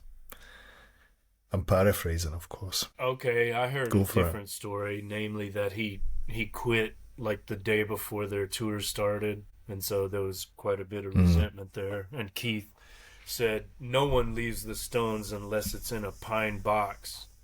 Literally and metaphorically, right? You can't, yeah, you can't quit the mob. No. So I don't know. Mick Taylor's a phenomenal guitar player. We this- should say that his contributions to the Yes, band have no been doubt, no doubt. well noted over the years. But I think if you listen to his playing, it's incredibly subtle, tasteful, and just it brings Yeah. a whole different kind of life and energy to the songs themselves. Yeah, and there's great bass on this too. This song has some. I mean, it's a great groove. So yeah, it's my number 3. Number 4, we were talking about country before with Dead Flowers. This is one of my favorite country flavored Stones songs. It's Far Away Eyes from Some Girls 1978, and it's actually the B-side of Miss You. Never played this live, always wanted to. I think it's, I mean, he talked about the tongue-in-cheek aspect. This is totally tongue-in-cheek. If you've, I don't know if you've Yeah, heard this. the lyrics are quite something, Yeah. you know. Yeah, yeah. I'm not even going to attempt to Yeah. imitate Mick imitating someone else doing it, but I'll let the good viewers and listeners check it out for themselves. It's a great song. Yeah, and so I don't know if we can say out of place. Unexpected. But really don't Yeah, expect exactly. this Right. to turn up on Some Girls, which is, you know, kind of, it's got disco Yeah. influence and Someone's obviously like new wave. It's a kind of a Yeah, new right. wave Yeah, album. exactly. There's kind of like a punk. there's a kind of punk or NYC post-punk energy flavor, to it and as then- well, you know. Studio And then 52 you or got this country whatever song. it was, all of these kind of mixes. But this is a phenomenal song, Far Away Eyes. You should watch the video for those who are uninitiated because it's Yeah. quite something, you know. It's great. And it's got a spoken word. Yeah, I would say it's more quality like to a it, you know? Mick telling a story, driving through Yes. Bakersfield. It's great. Okay, number 5, back to Exile, 1972. This is Loving Cup. I debated whether I should include this one or Torn and Frayed, which is another favorite of mine from I'll take me some Exile, Loving Cup. but I went with this. Sure. I remember that your band, the 40 We did Days, this. I played believe this, our bass and, player heard Fish playing a version of it, and that's where we kind of got it from. I think even though we knew this song, but he's like, oh, yeah, Fish. He either saw them or he'd heard it, and we kind of improvised a bit from there as well. Well, your front man and keyboardist, George, was yeah. it George? Was that his name? Yeah. This was a good To fit tinkle for those him, ivories, you know? I believe the phrase is, Mark. Yeah, he could do Indeed. that well while singing soulfully. So I didn't know this, but a loving cup, and it's pictured here for those watching. It's a large cup with 2 arching handles, a shared drinking container traditionally used at Christian love feasts, some of which may have involved wine spiked with some kind of psychedelic. That's a theory of certain scholars I've been reading recently, but yeah, I like that, you know, allusion to this archaeological Right. or anthropological Right. artifact that I had to look that up. I mean, I thought, is that actually a thing, a loving cup? And I believe sure so, enough, yeah. it is. So any kind of two-handled, a big drinking vessel, two-handled, so, you know, there's like a festive atmosphere that's evoked by this, or, you know, even religious, but also And then, not only like spiritual agape, but, you know, like on the personal level, there's the idea of sharing a cup with your significant other, right? Give me a little drink from your loving cup. indeed. I think, this is before we move on though, but it's another kind of great eclectic type sounding song to come from the Exile album. You've just got this Yes. something complete now for something completely different, you know. It's got this kind of nice kind of gospel-esque kind of elements to it. There's a kind of horn section kind of Yeah. elevates it as Yes. well, and it's It's very groovy. And strange lyrics, you know. I'm the man on the You can just imagine loads of kind of mountain. pagan type things running around and kind of getting it on in the south of France doing their Yeah. thing, you know. Who's that on the keys, you think? Is that Ian Stewart? Hopkins, Must maybe? be, right? Oh, Nicky Hopkins. Okay. Just a punt. All right. Well, moving on. Number 6, you got to have She's a Rainbow in there somewhere. From Their Satanic Majesty's Request, 1967. Underrated, Their Satanic Majesty's Request. Their experiment with psychedelia. Also, the inspiration for Brian Jonestown Massacres. Their Satanic Majesty's Second Request. How's that for a follow-up title? I didn't know this, or I had forgotten, but the strings were John Paul arranged Jones. by John Paul Jones, later of Indeed. Led Zeppelin. It's the second or third Led Zeppelin Amazing. kind of connection we've had with Jimmy Page doing the guitar on the cover of Out of Time, the Chris Farlow version. Right. And did you know he played with them on a song called Scarlet from, may have been the Goat's Head Soup sessions. That was released a few years ago. You heard that? It doesn't ring a bell, no. Scarlet. They're full of surprises, Not that's bad. for sure. I was listening to this earlier, actually. But Nicky Hopkins plays on this one. I'm not sure if he played on number 5 on your list, but he definitely plays on this one because I did look that up. Because it's a very... I think if you're going to have rainbow in the title of a song, then it should sound like this. You know, it has a certain kind of psychedelic, uplifting kind of feel to it as well. You know, she's a rainbow. You know, Yeah. it's about her. Totally. It fits perfectly. She comes in colors. And again, lyrically, very simple turns of phrase, but very effective, you know. Have you seen A Lady Fairer? I mean, it's not the best chat up line in a pub, Matt, right? But you know, out of context, it works. Or in this context, it works. there's something almost Elizabethan, right? Like it's almost like you imagine these Elizabethan This might be more of a Brian Jones composing influence, sonnets. I think. Well, I'm thinking of this and like Lady exactly, Jane. yeah. You know, it's very English. There's a kind of very Baroque English, right? Vibe Baroque thing going on with a but just like traditionally English romantic Quaint. poetry element.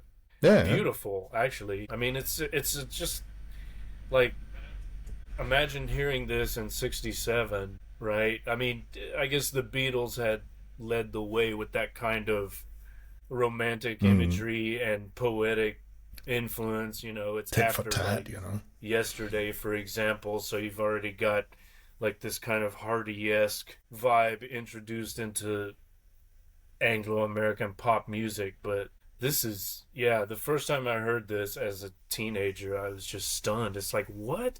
That's the Rolling Stones? Well, I think that the joy of doing Wow, this is I really we're like getting this. the, you know, as eclectic and as wide ranging as it is, and I think this is a perfect example of it. It works perfectly, even though it probably shouldn't, right? And some of the other things we've been talking about over the last wee while, but I think that's its genius as well. Well, I've got a picture here also of a biography of Anita Pallenberg called She's a Rainbow, so I'm guessing Keith wrote this for her. Otherwise, why would her bio be called that? I don't know the background on that, but does that sound right? I mean, she was around at that time. Have you Marianne seen Faithfull was... Performance? I've seen Performance, must be years and years ago, yeah. Like years and years ago. Yeah. She's in that with Jagger, not Nick Keith. Rogue, I think, was the It's a director. Yeah, absolutely. Same guy that cast Bowie in Man Who Fell to The Earth. Man Who Fell to Earth, which is also great. Both of those films, highly recommended. Performance and The Man Who Fell to Earth. I don't know what else Nicholas Rogue did, but man, those two films are really incredible. All right, so that was 6, 7. Moving along. No Expectations. Okay. From Beggar's Banquet, 1968. Very simple composition. 3 chords, but those 3 chords, what they managed to do with those 3 chords, I mean, incredible. Of course, the acoustic slide guitar of Brian Jones, one of his last contributions, significant contributions to the band. I mean, he sounds fantastic. Also, there's some lovely piano on this too, but I mean, it's just a very simple 3-chord song, but so It sounds so good. I emotional mean, the and acoustic, the impactful. recording of the acoustic guitar Yeah. on as well, and the slide is just something, you know. The acoustic's kind of fat sounding, but just right. It sounds full bodied. So we're not getting any of that kind of low skim milk nonsense, right? You're getting the full fat version, acoustic version here, and it's just the slide playing on there. That's what actually I'd written on my notes. I was just checking. What do my notes say? Our love is like our music. It's here and then it's gone. It's a line from the song. It's kind of hard to argue with that. Brian on slide, I wrote nice acoustic vibe and bass. So I guess the whole thing, it just works perfectly. It's such a nice song. A bit sad as well. Like I don't know if this is getting near the end of Brian's fully, I don't want to say fully functional. His, yeah. Definitely is. This is his last, I think, as I was, meaningful researching it, contributions. someone or said this was yeah. his last meaningful contribution. Like, and it was, a great, like, what he brought to this was very powerful and significant. Also, one to try at a campfire, or if you're just kind of sitting around at a party or something like that, and you're like, it's that. Yeah. You're like, who sang that? Yeah, Right? I was just strumming and singing it the other day when I was putting together the list, because I was thinking about maybe including Dear Doctor from the same album. I think it's either the track before or after this, but I just had to go with No Expectations because so heart-wrenching, Heart-wrenching's a good expression. Agreed. All right, so number 8. Okay, here's another great country-flavored Stone song. The Spider and the Fly. I think this, too, was on that big compilation album that I had, This is the B-side of Satisfaction, actually. And it appeared on Out of Our Heads, 1965. Did I say the title? It's The Spider and the Fly. It's almost like an Aesop's fable as told, The tortoise and the hare, right? It's performed. Yeah, something like that by the Stones. It's so, like, it's brilliant lyrically and childlike as well, lyrically. This would have been you're alluding to there with the kind of those kind of connotations. But it's a very adult theme, right? Essentially, it's a blues song. This would have been so fun to. Fun to play. Yeah, it's country blues, but I think it's more bluesy. I mean, I wish we had been able to do this one because I think it's one of their great early songs for sure, and I would say it's an original. It's one of their most fun. It's a Jagger Richards composition, whereas the years just before this, 63, 64, were predominantly Little Red Rooster and various other cover versions that were going around at the time. So they were taking their influences and putting them. And Brian has nice hair in this video, this picture you've got here. He probably had the best hair in the band, I would say, Brian Jones. Looks very dapper. I don't know if I could rock that haircut, but he definitely does. So you detect more of a blues influence maybe because of the harmonica? I think so. I think, when I listened to it over the last few weeks since we've been talking about putting this together, it's a blues song for me.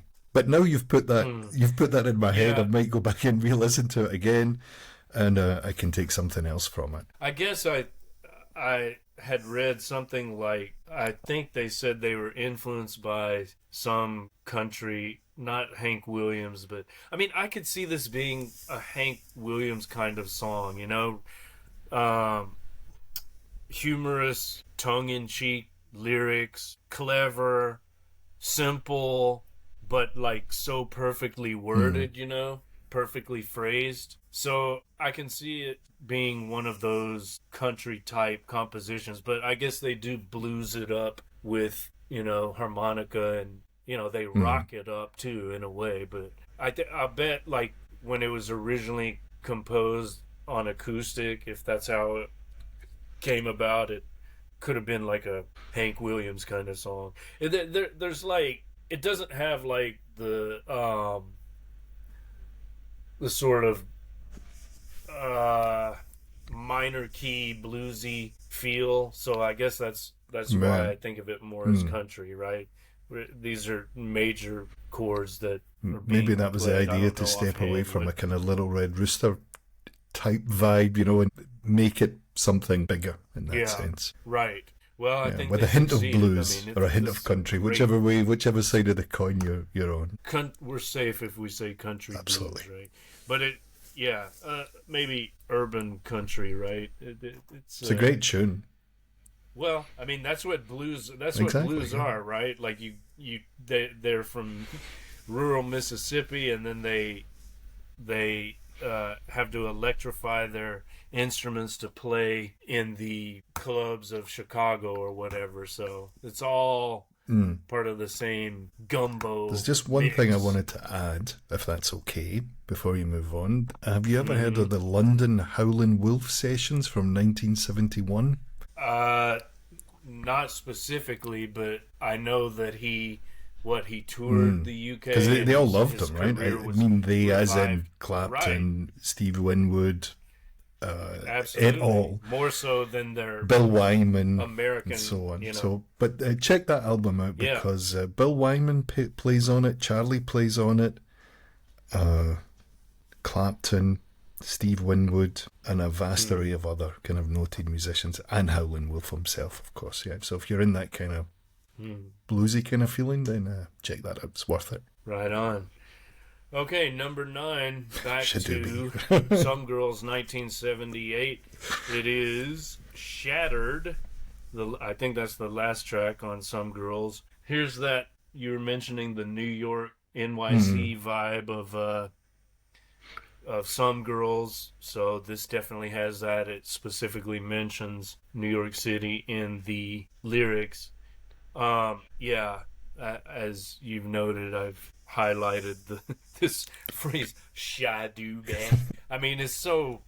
Where did they get that? Why did they? How did they come up with that? It's Maybe it's like part of the something from marinating a process, Mark. Maybe that's where they got it yeah, from. but it's like something from a 1920s big band Yeah, Cab right. Calloway kind of Heidi ho type vocalizing, just somehow they decided, I guess Jagger decided to sing Shadooba That'll do. Shad, or maybe because the shattered, there's like an alliteration there with the shattered Shadooba.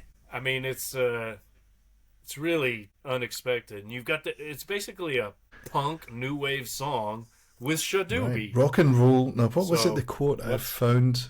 It says rock and roll funk with a flourish. hmm. Hard to kind of argue with that, yeah. Yeah, it's always Yeah. funky, like no matter what they're doing, there's some kind of Have you ever groove. heard of Sprechgesang? Now, I don't know how to pronounce that.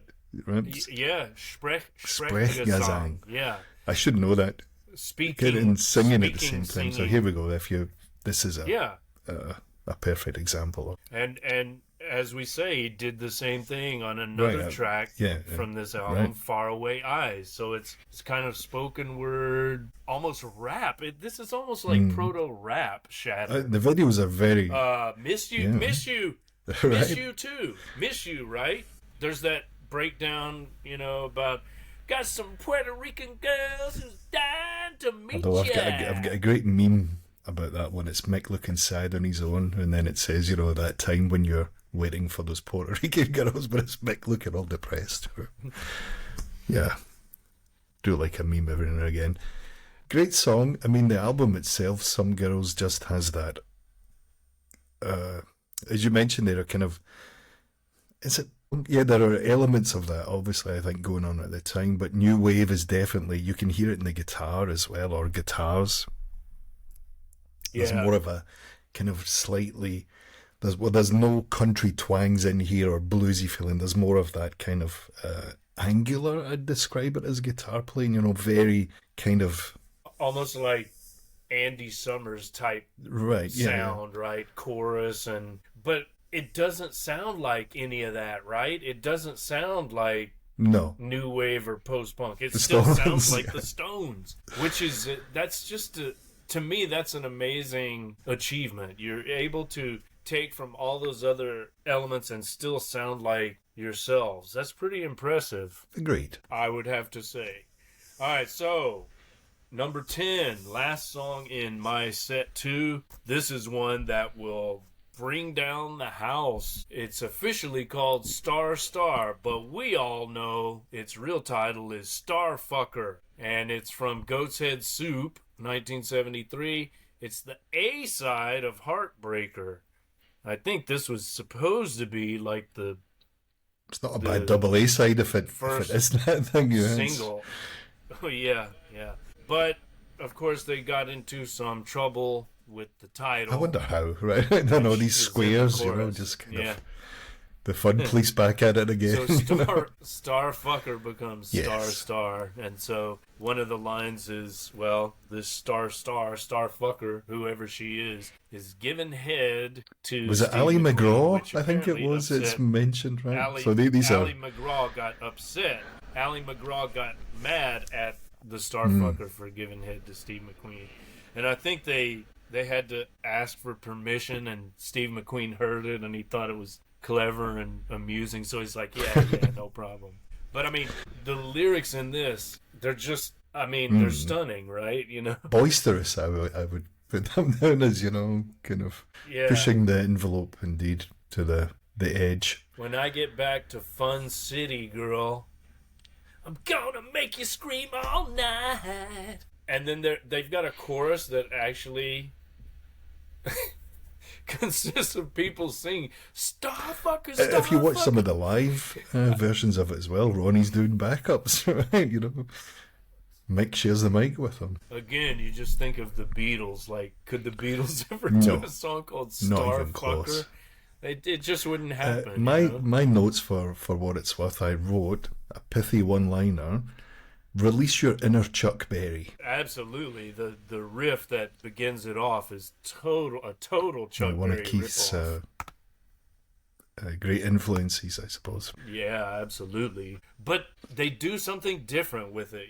The riff sounds like Chuck Berry. It's but not the Back to the Future changes are riff you're not- getting here, right? It's not the classic Chuck Berry. It's a variation on a theme, I would say. Well, in the beginning, it sounds like it could just be something like Carol, like a straight up Chuck Berry song. But I don't know, the way they always have a kind of Stones twist. It's like, as we said, or as Charlie said, 5 white blokes playing American music. They always do something a little bit. There's always a little twist, whether it's lyrically or musically, or most often both, which just takes it to another level. So brilliant, great way to close out set number 2, which leads us to the Encore. I can't actually What do we remember got what my here? Encore's are. I'm going to have to look at it. I'm like, what? So I've got your notes, but I didn't bother with mine. Let's see did I really pick 5? Fucking hell. All right, here we go. Matt's done it for me.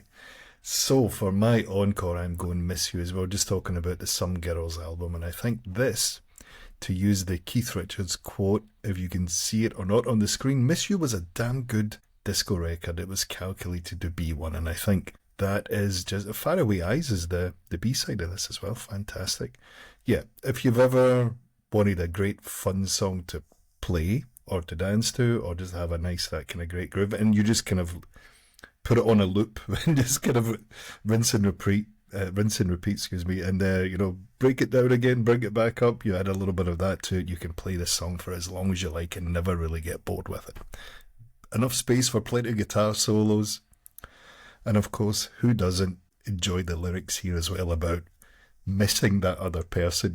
It's kind of, there's a certain cheekiness to that as well. Miss You, Kiss You, the most obvious. References to Rhyme Central Park as well in the imaginable, lyrics, but- as we're talking about that kind of New York City vibe to it. Central Park, After Dark, yeah.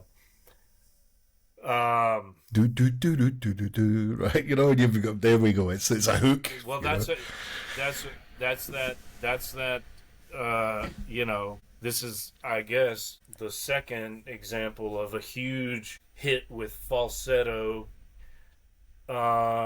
chorus, or I don't know if it's even chorus. I guess it is. I mean, it's just a do falsetto chorus, like with the original do Heartbreaker, right? So then you got this. Later you've got Hang Fire. I mean, I love all of these. The mixed falsetto is something that, underappreciated. you know, is also quite, yeah, that's also quite, I mean, that's a secret weapon, which has influenced me, because often with like backing vocal tracks, I'll do my own falsetto, and I guess I kind of like trained for it, being in the Stones cover band and doing the do's on Heartbreaker and Miss You. We never played Hang Fire, but But yeah, Miss. I don't think any anyway, set list would be complete without Miss You on it. so yeah, it's fantastic.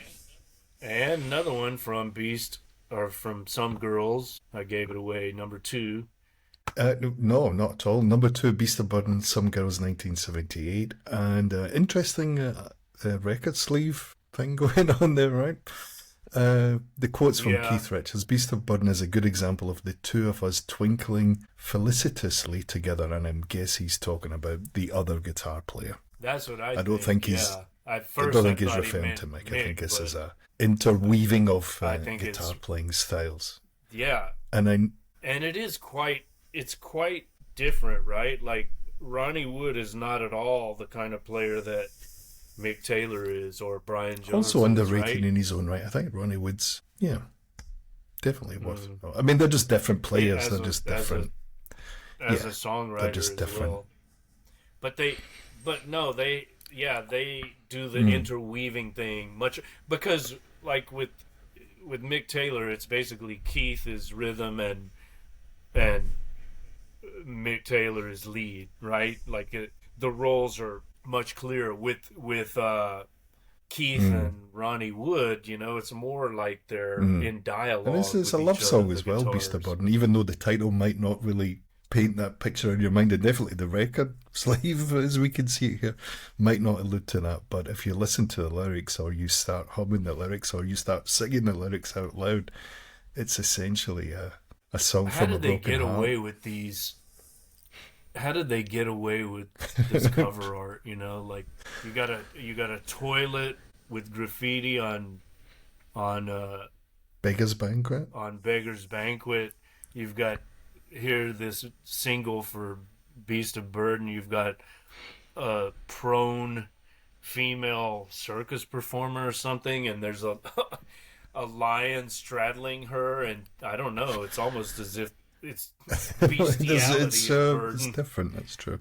I should also add before we move on, uh, or two things, I guess. The Jeff, our guitar player of many gigs, and played a long time in the Stones band with me, he loved playing this song. The only thing he complained about was it kind of gets a bit repetitive after. You could keep playing it over and over again, like Miss You, but you have to kind of stop it somewhere, because the guitars just kind of don't really change. One does one does the other. But, so that said, the chorus in this song is also phenomenal. I guess you guys played this after I left, because I don't Yeah, we remember kind of, doing it. not every Unfortunately, I show wish or I every had. set list, but we did do it. Yeah, it's a fun, from Hmm. speaking to my guitar playing friends, yeah, they loved playing this as well. It's a fun riff to play. Yeah, it's great, great I think vocally we even too. played it I've with always one loved guitar. this song. Anyway, we've been in many different variations of a Stones band. Waiting on a Friend. This is my third. Number I'm a bit 3. greedy. Sorry about this, man. Yeah. I'm kind of have to apologise. Waiting on a Friend, Tattoo You, 1981. Don't need a whore. I don't need no booze. Don't need a virgin priest. But I need someone I can cry to. I need someone to protect. So, line from the song. And I thought, yeah, why not just add that to it? When you look at the song musically, before we talk about the video aspect too, but if you look at the song, it maybe goes back to, what was the song we talked about earlier about friendship and If thank you you. really Right? I want was to going be to my say it friend. slipped my mind. And here I think we might And this is even more so. Exactly. I think now we're getting just to a mean, different decade, essentially. And the video has that really nice kind of vibe of Mick just kind of hanging around in New York, and then he's kind of wherever they are in Manhattan, they're kind of just doing their thing, and then the different members of the band kind of join them, and then they end up going into a little kind of a bar or somewhere and setting up to play, and then as the video fades out there, they begin to play, and it has that kind of thing. But Waiting on a Friend is such a really nice vibe as well, if you want to talk about friendship. this was voted worst Stones video of all time by someone. I remember reading that a long time I beg ago. to differ. I don't. No, I don't I beg to agree. differ. Yeah. It's probably some arsehole that pays $400 a ticket or whatever, and he's like, please satisfaction, right? What's this pish? What's Waiting on a Friend? So, yeah, but everyone's entitled to their own opinion. Some are wrong. Tattoo You's an interesting album because it's like all outtakes. Yeah, I they understand. kept it Like, for a long they time, had all of and these- recorded in Jamaica Right. and some of it, and all sorts of other kind of eclectic bits and pieces. Not really finished, I think, in many aspects. But yeah, this is a great song. but it's got I love the video. Yeah, The video is this a piece and- of art in its own right. It's from that time. There's nothing earth-shattering about it or creatively brilliant about it. It just works as a kind of simple idea Yeah. of meeting your friends and then going to play in a bar somewhere. I mean, what's wrong with that? Well, I'm preaching to the Nothing choir at here, all. right? So, Well, I'm just thinking of the album with this, the aforementioned Hangfire, Slave is on this Yeah. album. Interesting cover as well from the Little album TNA. itself, the actual artwork for the album. Yeah, Really Right. interesting. which maybe we can put in the show notes. All right, what's your number 4? Oh, I think I this is only a great did I do 4 or 5, Mark? Have I got one more after this? You did oh, 5. shit, so I did. Pardon Yeah. me. This is your number 5 is I'm your sorry. one out Right, of okay, time. well, Yeah. forgive me. Number 4, Undercover of the Night, and this is from the album Undercover 1983. And I wanted to add this because after this, musically for me, the Stones it's okay, but nothing really more than that. Nothing like compared to the last couple of hours or more we've been talking about them. But this song for me, I think, has so many different layers to it. Maybe it's going back to what we're talking about, Heartbreaker or Gimme Shelter. This is a kind of another addition to that social commentary or the eclectic nature musically as well to it. There's a very kind of disco groove thing going on there, but there's a certain kind of musically, there's a kind of wee bit of a sinister edge to it as well. I don't mean Absolutely. like horror movies sinister, but it's got, when you listen to it and then you look at the themes of the song or the video itself, because I think this video was probably banned by, well, the BBC banned everything, right, except Jimmy Savile. But anyway, there's a whole other story. I'm sure it was banned by, they can't show this before 10 p.m. because of what? I mean, it's ridiculous, right? But I remember being a big stink. So 1983, I'd be what, 13? Something like that, 13 or 14. And I remember it being banned. If you look at the record sleeve here, you've kindly shared with us, it's also an interesting piece of art and so on. But yeah, I think this is a great I song. remember when it came out, yeah, and I was like, wow. Was this the days before it had the warning on it? The Barbara Bush fucking thing, whatever it was called, the parental guidance or whatever nonsense it was. Tipper Gore, was that twat it was. Yeah. Well, we were talking about like the sound of it. There's that ring, ring, ring, ring, that ringing guitar, which is a new kind of thing for them. But this is another do do do do do do song. As we were refreshing there, falsetto. I thought exactly that as well. The verse was going through my mind, or the chorus was going through my mind there. Yeah, So it's perfect. it really became kind of formulaic, right? Like, Bit of a trademark move as well, maybe in some respects. yeah, and always pretty effective, But great song. I Yeah, think maybe one of their yeah. more underrated periods. But this Undercover and the whole Central America. I think the video kind of alludes to that. In fact, the quote on screen there is just from the song itself about all the young men that have been rounded up and sent to camps back in the jungle, and people whisper, people double talk, once proud fathers act so humble. And again, we might be back in those dark times as we recorded this, but I think the Central America anyway was in certain kind of turmoil and all that contra things going on. Maybe Bianca had some influence there. Absolutely. Sort of, keeping that foremost in Mick's mind, perhaps. All right, here's your final song. Eventually we get to my last one. Jumpin' Jack Fifth Flash, Encore. 1968. Not released. Jumping back to 68. Right, yes, so a little bit of an artistic license, I suppose I'm allowed. But Jumpin' Jack Flash, definitely not to be confused with the Whoopi Goldberg movie of the same name, which I believe is phenomenally bad, as one might expect.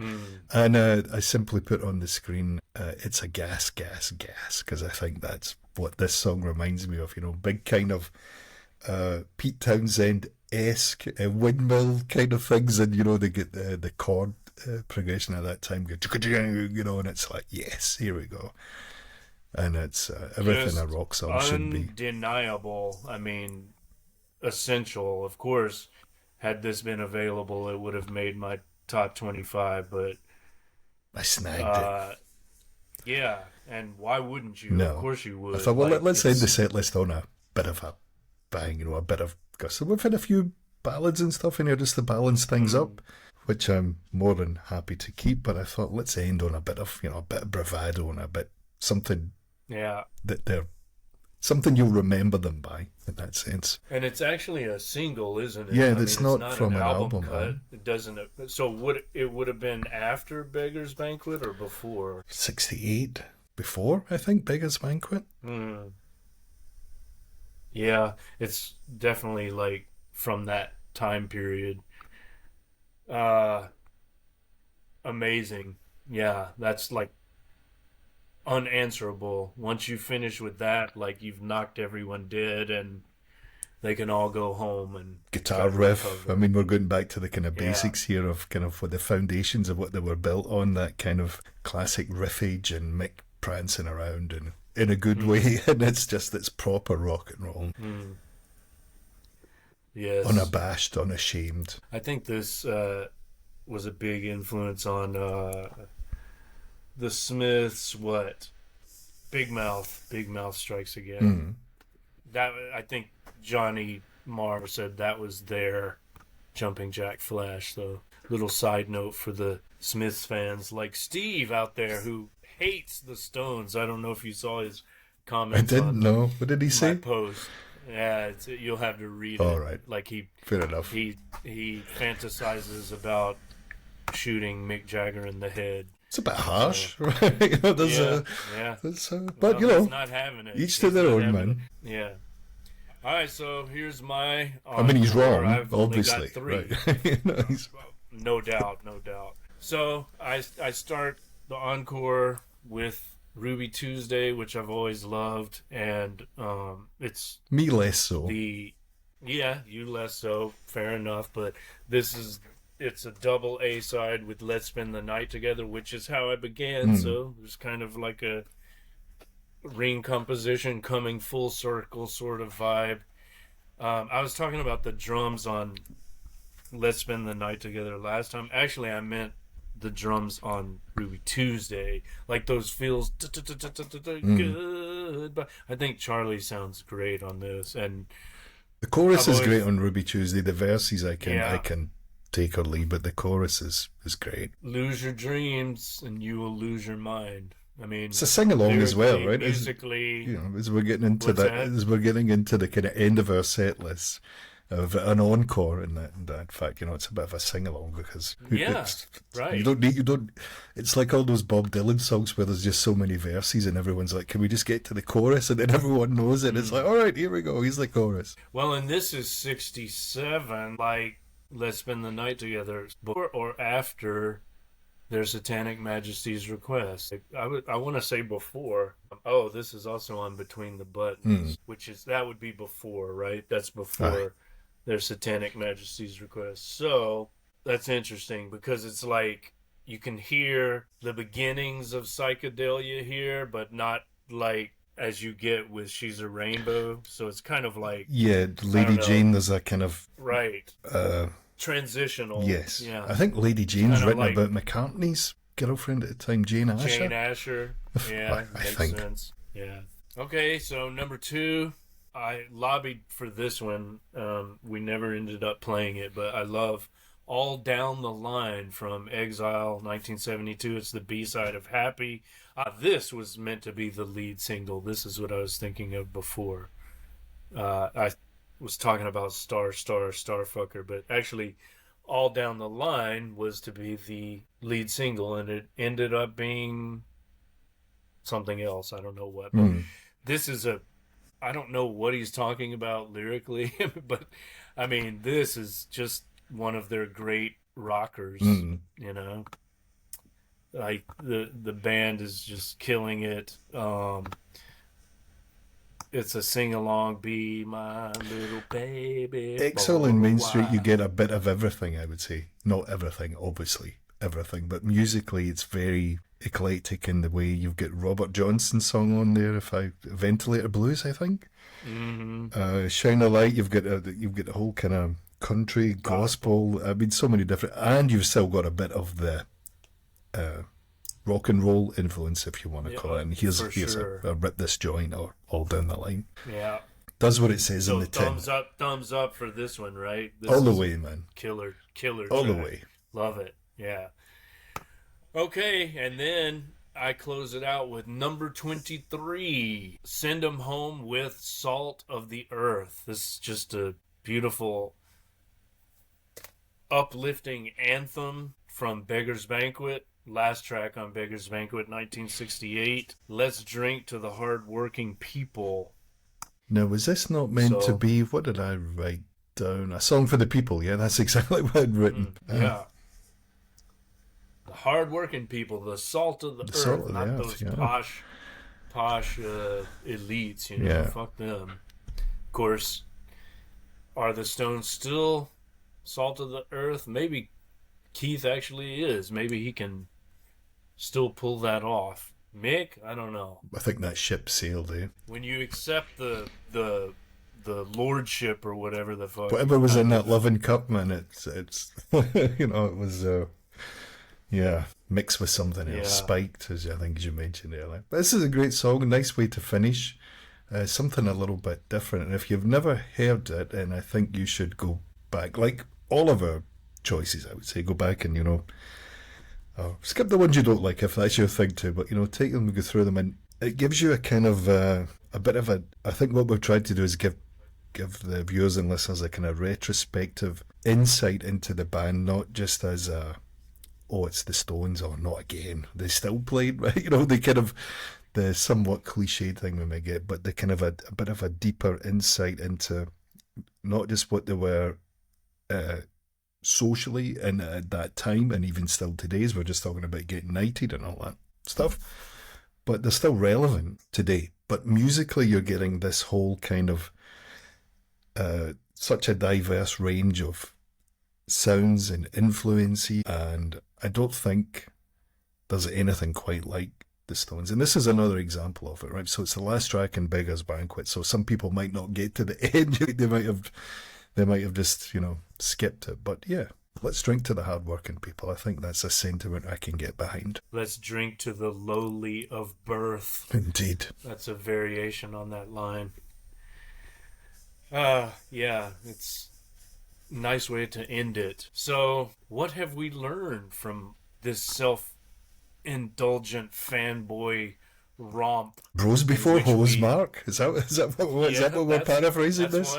That's one lesson. The do-do-do-do's as an essential element to, you know, a certain type of Stones song. Falsetto do-do-do's. Skinny white boys from Kent.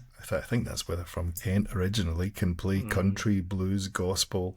Yeah. just as well as, you know, their forefathers, as it were, or the originators of that Right. genre. And we also talked about how so we've got here almost 50, technically 48 songs, right? But we after we both finished our list, we immediately thought of 20 plus more that like should be in there.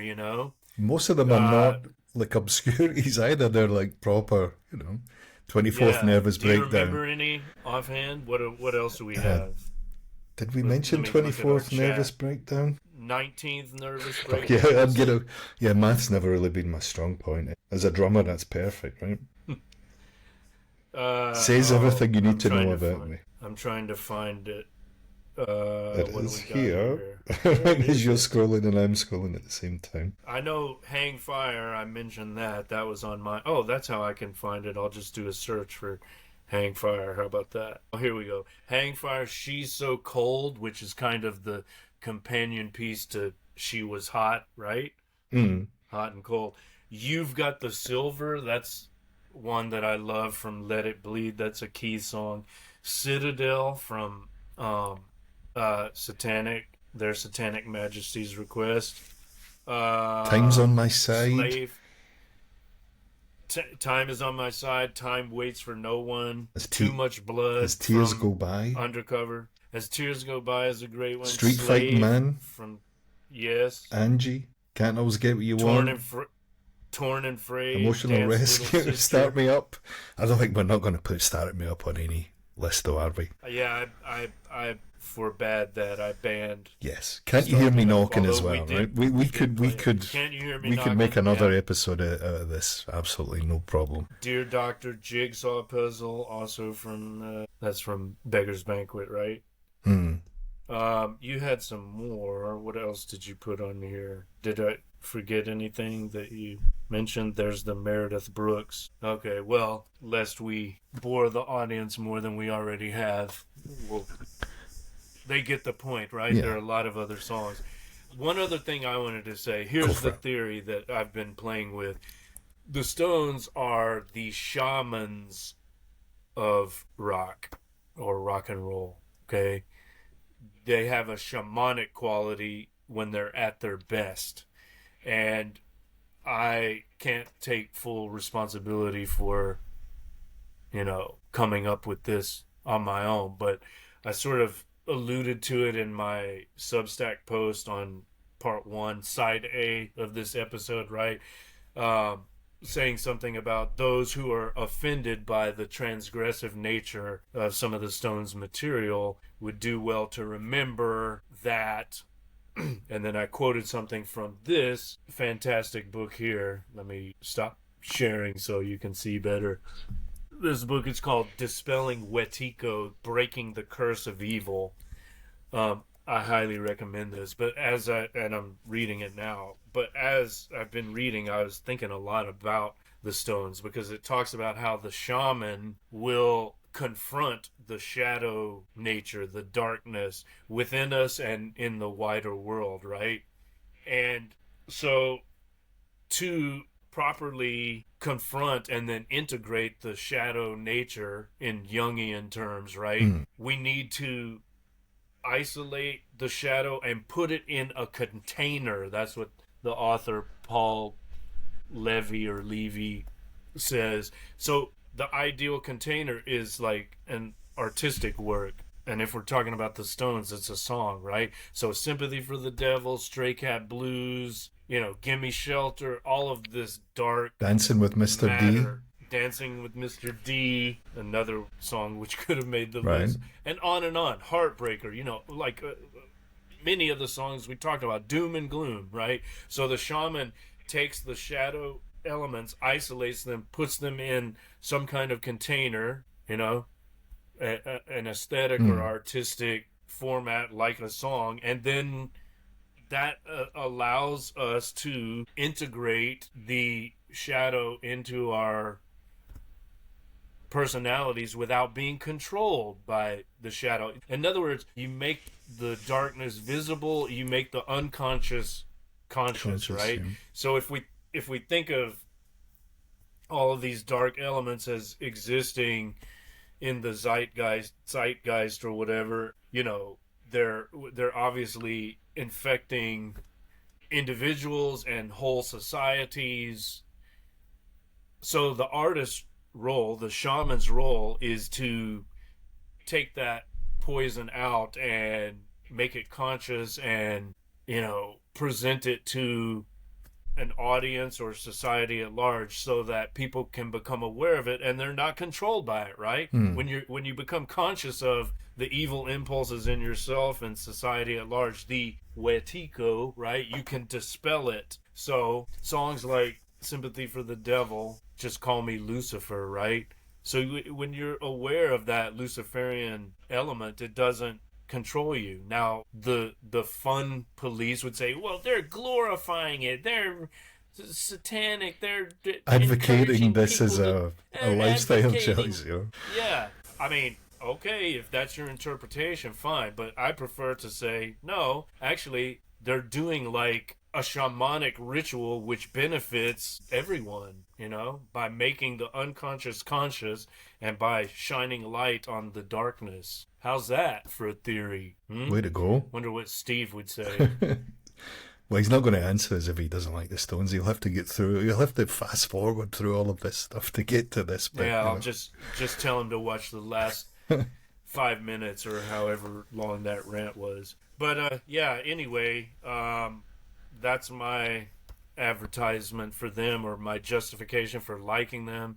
But you don't have to have a reason, just you just dance, turn on the radio and listen sister, to the songs, man, if that's your thing. Dance, little sister, shake your ass, and shake your money maker, or whatever.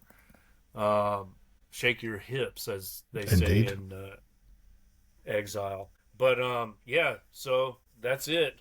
We finished. That was sets 1 and 2 and the Encore, the ultimate Rolling Stones cover band Setlist. You've had 2 versions of that. So fill your boots. Everyone enjoyed. Yeah, fill your boots. Anything else you want to add? Anything you want to promote? No, I'm good, man. It's been fun. Okay. Never get bored talking to you, that's for sure.